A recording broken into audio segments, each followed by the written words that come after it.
Bonjour à tous. Merci beaucoup Josué, merci aux musiciens et à tous ceux qui ont chanté. C'est toujours réjouissant de célébrer ensemble les louanges de Dieu. Et je suis encore une fois de plus émerveillé de l'harmonie avec laquelle il inspire les textes et la prédication. On ne s'est pas consulté. Tu as cité beaucoup l'évangile de Jean. Tu as dit que les Juifs avaient du mal à reconnaître et ils étaient aveuglés. Il y a aussi un peu de ça dans la prédication. Nous allons faire une lecture dans l'évangile de Jean, au chapitre 12, versets 20 à 33. Voilà, tout le texte est affiché là. On pourra peut-être ici référer encore, quand je citerai des choses, des versets qui sont de ce texte. Quelques Grecs du nombre de ceux qui étaient montés pour adorer pendant la fête s'adressèrent à Philippe de Bethsaïda en Galilée et lui dirent avec instance « Seigneur, nous voudrions voir Jésus ». Philippe alla le dire à André, puis André et Philippe le dirent à Jésus. Jésus leur répondit « L'heure est venue où le Fils de l'homme doit être glorifié. En vérité, je vous le dis, si le grain de blé qui est tombé en terre ne meurt, il reste seul. Mais s'il meurt, il porte beaucoup de fruits. Celui qui aime sa vie la perdra. Celui qui est sa vie dans ce monde la conservera pour la vie éternelle. Si quelqu'un me sert, qu'il me suive. Et là où je suis, là aussi sera mon serviteur. Si quelqu'un me sert, le Père l'honorera. Maintenant, mon âme est troublée. Et que dirais-je ? Père, délivre-moi de cette heure. Mais c'est pour cela que je suis venu jusqu'à cette heure. Père, glorifie ton nom. Et une voix vint du ciel. J'ai révélé sa gloire et je la révélerai encore. La foule qui était là, qui avait entendu, disait que c'était un tonnerre. D'autres disaient, un ange lui a parlé. Jésus dit, ce n'est pas à cause de moi que cette voix s'est fait entendre, c'est à cause de vous. Maintenant a lieu le jugement de ce monde. Maintenant le prince de ce monde sera jeté dehors. Et moi, quand j'aurai été élevé de la terre, j'attirerai tous les hommes à moi. En parlant ainsi, il indiquait de quelle mort il devait mourir. Le texte de l'Évangile ce texte est situé après le miracle extraordinaire de la résurrection de Lazare. Quand Jésus entre dans Jérusalem assis sur un ânon, une foule considérable est là pour la fête de Pâques.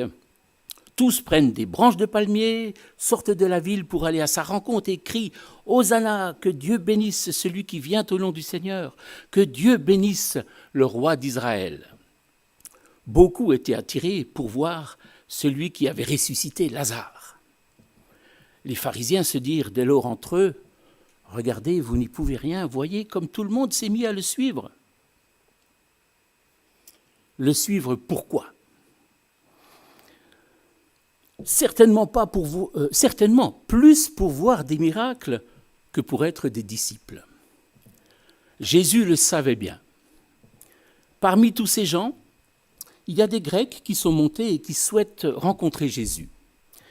Et la première parole que Jésus leur dit est « L'heure est venue où le Fils de l'homme doit être glorifié ».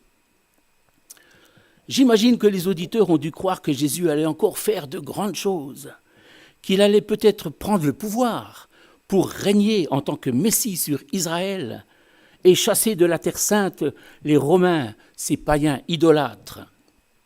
Car c'est ce qu'attendait le peuple, un libérateur, un roi qui règne et qui instaure enfin son royaume, comme annoncé par les prophètes.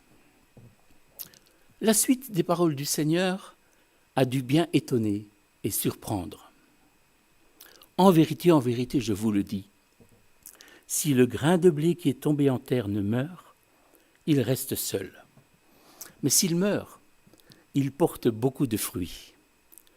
Que veut dire Jésus ? En réalité, il parle de lui. Il annonce de manière imagée qu'il va mourir pour porter du fruit.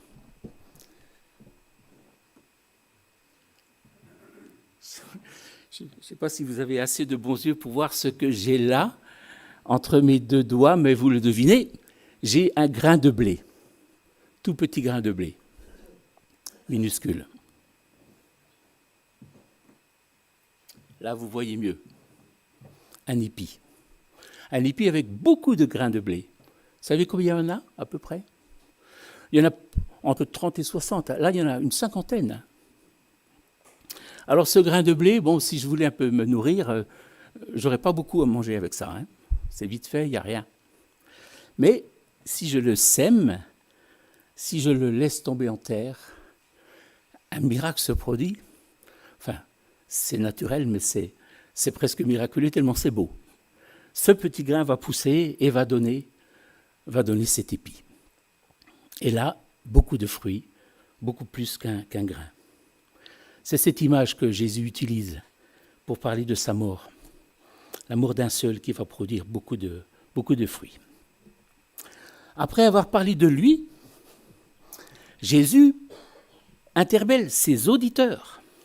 Celui qui aime sa vie la perdra. Celui qui a de la haine pour sa vie dans ce monde la conservera pour la vie éternelle. Parole surprenante, parole choquante. Faut-il haïr sa vie? Jésus ne nous a-t-il pas promis une vie abondante, une vie épanouie? Il y a dit une différence entre aimer sa vie et aimer la vie. Entre haïr sa vie et haïr la vie. Aimer sa vie, petite vie égoïste, centrée sur soi, c'est rester seul, comme le grain de blé, un seul grain de blé. Aimer la vie, celle que le Seigneur produit en nous par le Saint-Esprit, c'est s'ouvrir à une plus grande dimension et entrer dans la fécondité. Le verbe haïr est fort. Haïr sa vie, c'est haïr la vie de péché, une existence loin de Dieu, c'est haïr le péché qui nous salit, qui nous détruit. La lumière de Dieu sur nos vies peut nous conduire à avoir en dégoût notre misérable et mauvaise vie. Cela peut nous conduire à une forme de dépression, un regret, une tristesse qui sont salutaires, car elles nous mènent à la repentance. Elles nous conduisent à détester les ténèbres et à désirer une nouvelle vie, une vie décentrée de soi et orientée vers Dieu, à la suite de Jésus, au service de Jésus.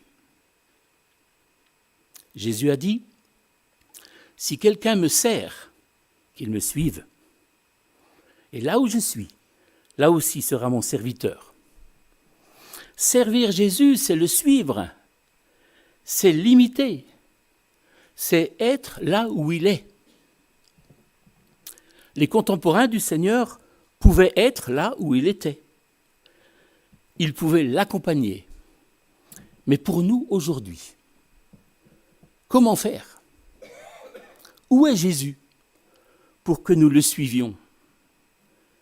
Nous savons qu'il est partout, omniprésent en esprit. Il est aussi particulièrement là où 2 ou 3 sont réunis en son nom.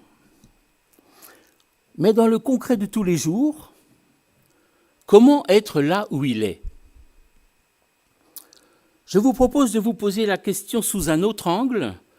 Au lieu de se demander où est Jésus, interrogeons-nous de la manière suivante. Jésus est-il où je suis? Suis-je là où il serait? Irait-il où je vais?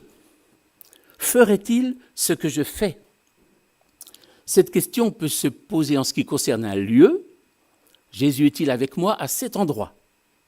Bon, ce matin, aujourd'hui, maintenant, ça a été dit, il est avec nous en cet endroit. Enfin, j'espère qu'il est avec vous dans votre cœur, que vous vivez sa présence.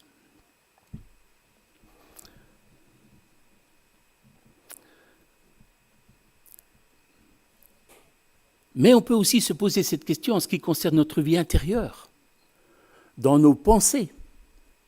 Jésus est-il dans mes pensées? Peut-il m'accompagner dans mes raisonnements? approuve-t-il ce que je pense? Et aussi concernant nos actes, est-ce que je fais ce que ferait Jésus? Approuve-t-il ce que je fais? Que ferait Jésus à ma place? Nous sommes appelés à suivre Jésus comme notre modèle. Imitons-le dans son amour inconditionnel, dans sa bonté envers tous les hommes. Encore une question, je pose beaucoup de questions.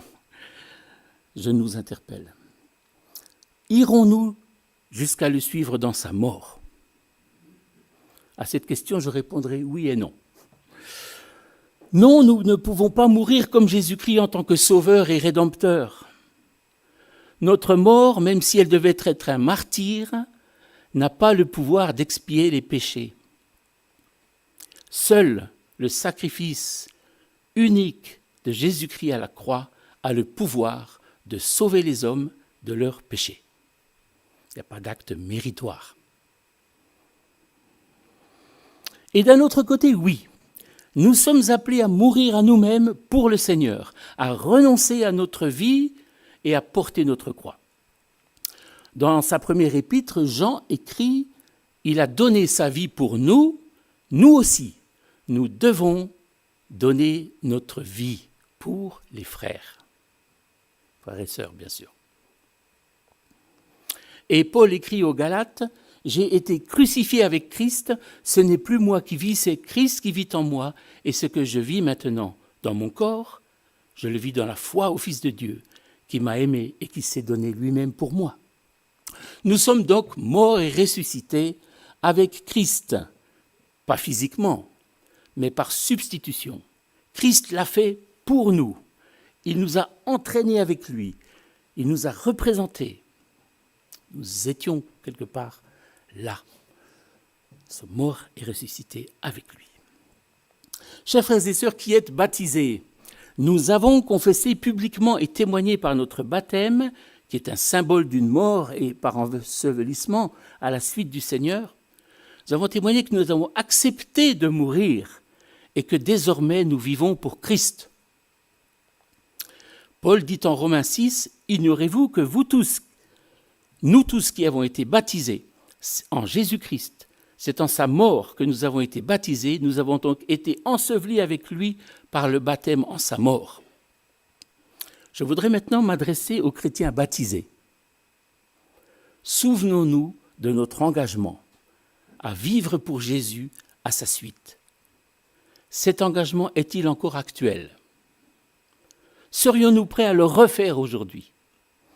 N'avons-nous pas pris de la distance par rapport à notre engagement zélé du jour de notre baptême? Si c'est le cas, revenons au Seigneur, confessons-lui notre tiédeur et notre relâchement. Prenons la ferme résolution de le suivre fidèlement en tant que disciples et retrouvons notre premier amour avec la joie qui l'accompagne.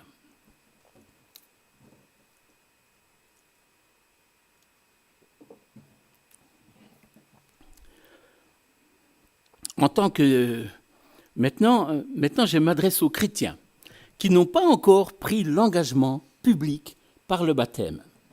Savez-vous que le baptême n'est pas une option, mais que c'est une étape normale de la vie chrétienne? Vous êtes chrétien, vous voulez suivre Jésus-Christ et devenir son disciple? Manifestez-le, dites-le, affirmez-le par ce beau geste symbolique. Notre vieil homme est mort avec Christ, votre vieil homme est mort avec Christ et vous vivez pour le Seigneur. Si tu entends l'appel du Seigneur aujourd'hui, ne tarde pas. Revenons à notre texte. Après son enseignement du grain de blé et l'appel à le suivre, Jésus livre ses sentiments intérieurs. Son âme est troublée à la pensée de ce qui l'attend dans les prochains jours. Il va mourir.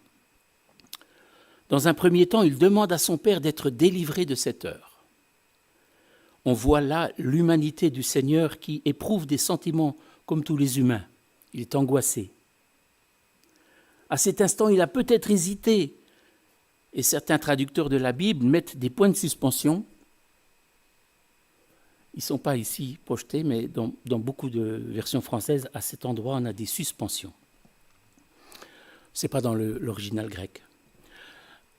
des suspensions pour signifier un silence qui pourrait être chargé d'un mélange de sentiments contradictoires, traduisant un fort combat spirituel, une lutte redoutable entre l'horreur de la mort et l'ardeur de l'obéissance.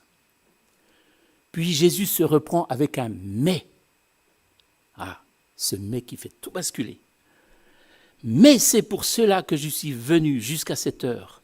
Père, glorifie ton nom. » Jésus affirme qu'il est venu sur terre pour une mission. Il ne pense plus à lui, il est focalisé sur le Père et la gloire de son nom. Et il prie de manière audible une courte prière d'une phrase. « Père, glorifie ton nom. » Ainsi, au lieu de prier pour que la croix lui soit épargnée, le Seigneur Jésus prie pour que le nom de son Père soit glorifié. Il cherche en tout premier lieu l'honneur de Dieu et non son propre intérêt ou sa propre sécurité. Et à ce moment-là se produit une chose extraordinaire. Une voix se fait entendre du ciel.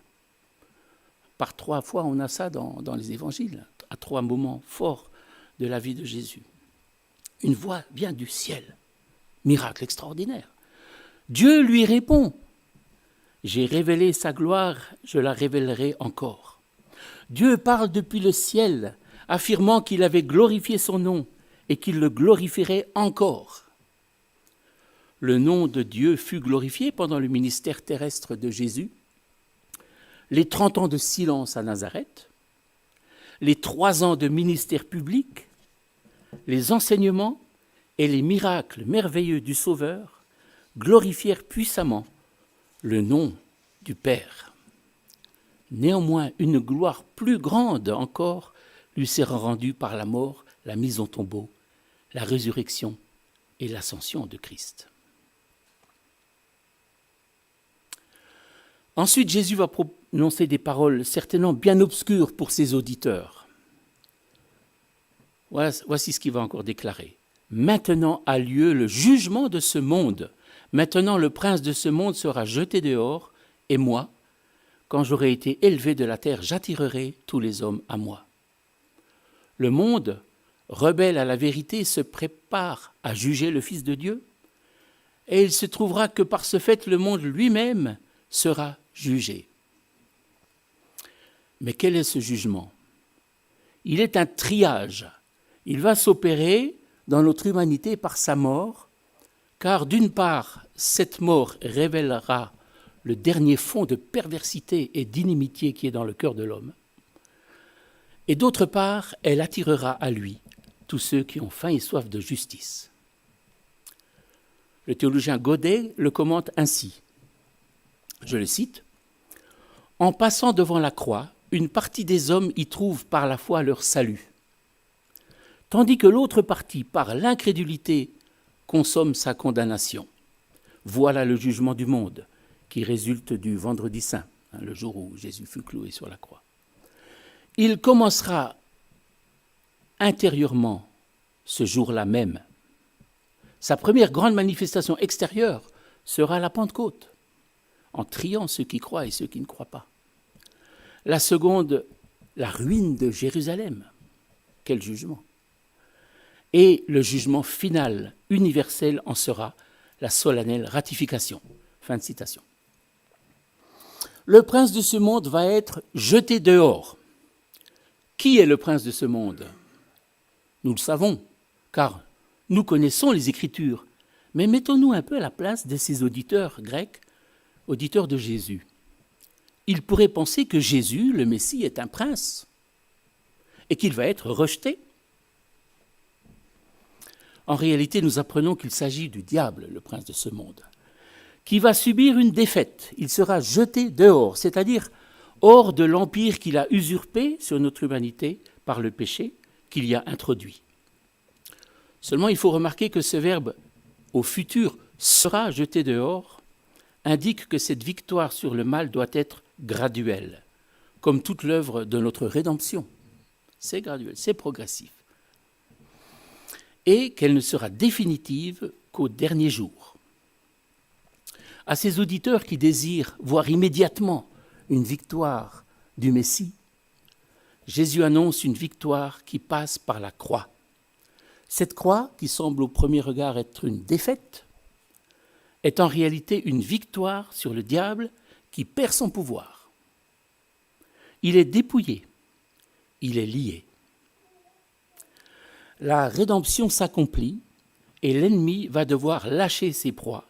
Jésus est venu détruire les œuvres du diable.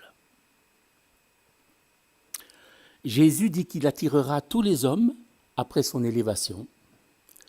Jésus va être élevé et couronné roi, mais avant la couronne de gloire, il portera la couronne d'épines, étant élevé sur une croix. Il attire les hommes depuis le ciel, certes, mais aussi depuis la croix.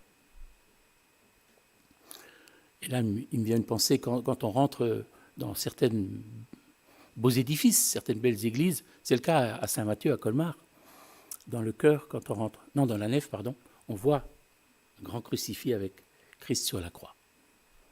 Que pensent les gens qui voient cette image, cette petite statue? Est-ce qu'il repousse ou est-ce qu'il attire? Il repousse certains, il attire d'autres. Il fait ce tri dont on a parlé. Mais sur la croix, il attire aussi. Chers frères et sœurs, la croix attire encore aujourd'hui. La prédication de la croix touche les consciences et les cœurs, et le Seigneur attire à lui encore beaucoup de nos contemporains. Notamment, j'ai reçu il y a quelque temps des nouvelles d'Ukraine, où un évangéliste va apporter des sacs de nourriture et aussi des fours pour se chauffer. Ça coûte 100 € d'offrir un four à une maison là-bas. Et bien sûr, il ne veut pas prêcher tout de suite la parole de Dieu à des gens qui ont froid et faim. Alors il apporte ça, mais beaucoup de gens, ensuite, les églises sont remplies et beaucoup de gens se convertissent. Gloire à Dieu. Ils sont attirés encore par le message de la croix et les souffrances, ils les vivent beaucoup plus que nous. À la fin de cette prédication, je réalise que ces quelques versets de l'Évangile contiennent de riches enseignements, condensés. La leçon du grain de blé, la mort à soi-même pour suivre Jésus, la victoire de la croix. Le texte ne nous dit pas comment les auditeurs ont accueilli ces paroles. En ont-ils saisi la portée et les conséquences? Je ne le pense pas. En tout cas, pas tout de suite. Même les disciples de Jésus, pourtant proches de lui, n'ont pas compris quand il leur disait « Le Fils de l'homme sera livré entre les mains des hommes, ils le feront mourir, et 3 jours après avoir été mis à mort, il ressuscitera. » Ça, ils ne comprenaient pas. Ils pensaient voir le Messie tellement d'une manière qu'ils étaient aveuglés sur ce que disait Jésus. Mais j'imagine que quelques jours après, si la nouvelle de la résurrection de Jésus était parvenue à leurs oreilles, à ces auditeurs, elle aurait pour effet d'éclairer les paroles de Jésus et de susciter la foi. Et pour nous, chers frères et sœurs, chers amis, comment recevons-nous ces paroles de Jésus? Ce sera ma dernière question. Et je vous propose, avant de chanter un chant, que je propose, qui va nous engager. Nous allons chanter un chant avec des paroles d'engagement. Je pourrais vous faire lever en vous disant, qui désire renouveler son engagement de baptême? Qui désire servir Dieu à 100%? On pourrait se lever, mais bon, je ne vais pas le faire. Mais je vais vous demander de chanter. Vous n'êtes pas obligé de chanter. Si vous ne voulez pas suivre Jésus-Christ, ne chantez pas quelque chose qui n'a pas de sens. Mais si vous chantez, vous renouvelez votre engagement pour Jésus-Christ. Prions avant. Seigneur notre Dieu, merci. Jésus-Christ, merci pour cet enseignement de la parole de Dieu qui ne change pas, qui est toujours aussi vivant, aussi pertinent aujourd'hui qu'il y a 2000 ans. Merci pour tes paroles qui donnent la vie éternelle avec assurance. Bien sûr, elles nous montrent un chemin difficile, un chemin rocailleux, un chemin de disciples que nous voulons suivre à 100% pour toi. Nous voulons, Seigneur, te donner notre cœur. Et je te prie encore pour moi et pour tous ceux qui doivent encore lâcher des choses dans leur vie pour te suivre plus pleinement. Seigneur, nous t'apportons là notre péché, notre misère. Et nous voulons dire que nous voulons malgré tout, nous voulons prendre la décision, renouveler notre engagement pour te suivre joyeusement, en comptant uniquement sur tes forces et les ressources du Saint-Esprit. Nous sommes à toi, Seigneur. Fais ton œuvre en nous et glorifie ton nom. Nous te demandons que tu glorifies ton nom sur la terre, à travers nous, petitement, si tu le souhaites, en parlant de toi, en vivant pour toi, par nos actes, nos pensées et nos paroles. Au nom de Jésus-Christ, nous te demandons cette grâce. Amen. Alors voici ces...